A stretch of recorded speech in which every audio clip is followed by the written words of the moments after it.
當世界仍然喺度關注中東戰火、能源危機同不明飛行物議題時，英國靈媒柏克近日發佈嘅預言內容，卻將焦點再次拉返亞洲。佢提到中國未來數年將迎嚟極其關鍵嘅轉折期，時間點好可能落喺2028年至2035年間。柏克表示，自己長期以嚟都對中國未來抱有一種強烈直覺。佢認為全球局勢正喺度進入一個巨變時代，中國將係其中最核心嘅風暴中心之一。喺5月9號發佈嘅內容中，柏克談到香港未來時，突然將話題延伸至中國整體局勢。佢表示，2028年將係一個非常重要嘅時間點，尤其與美國大選、國際衝突以及中國內部變化有關。佢表示，自己一直感覺中國與美國之間可能出現重大危機，俄羅斯都可能被捲入其中。柏克認為呢種外部壓力最終將進一步引爆中國內部問題。柏克表示，中國最終將面臨自己嘅內部革命。不過佢都強調，預言中最困難嘅部分，往往係精確時間點。佢坦言，雖然自己覺得2028年非常關鍵，但係真正嘅大規模變化都可能延後至2030年，甚至係2035年左右先至全面展開。長期以嚟，柏克都認為中國未來最終將出現分裂。佢直接提到，中國會逐漸分裂成更小嘅區域或者係國家。呢個係佢多年嚟一直持續睇到嘅長期畫面。佢認為喺2035年前後，相關變化可能開始浮現。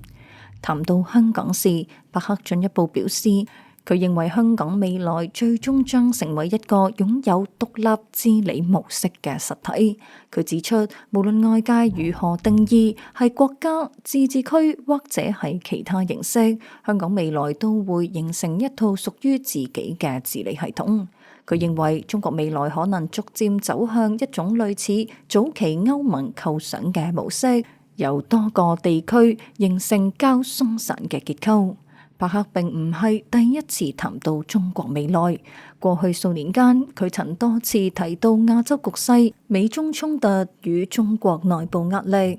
呢次則係少見咁明確提到2028、2030與2035等時間節點。除咗中國議題外，柏克都認為全球將同步進入巨大動盪。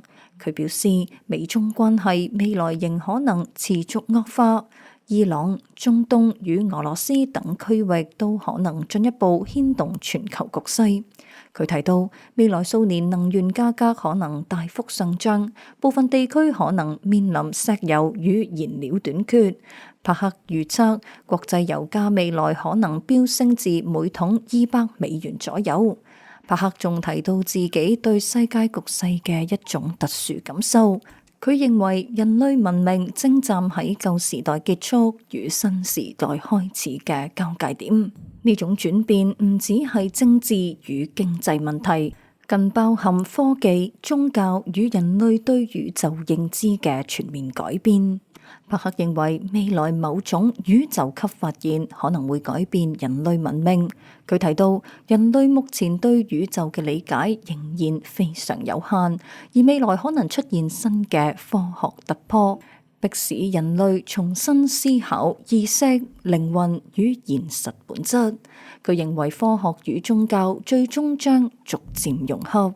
而喺另一段預言內，柏克談到51區附近嘅地震與不明飛行物話題。佢表示自己喺地震前曾夢見沙漠震動，後來內華達州51區附近真係出現多次地震，讓佢開始懷疑世界係咪正有某啲隱藏事件逐漸浮現。佢同時提到，近來關於不明飛行物與政府隱瞞資訊嘅討論正喺度快速增加。佢認為人類可能正接近某種重大揭露時刻。不過，柏克同時反覆強調，好多內容屬於個人直覺，夢境與靈性感知，而非已經被證實嘅事實。儘管如此，當全球局勢本就充滿混亂之際，呢啲帶有強烈轉折意味嘅預言迅速喺網絡世界擴散，尤其係佢對中國未來嘅描述，成為好多人關注焦點。從2028年嘅國際危機到2035年前後嘅內部變局，柏克描繪出嘅未來圖像唔只係地緣政治嘅動盪，更加似係某種文明秩序正喺度發生重組。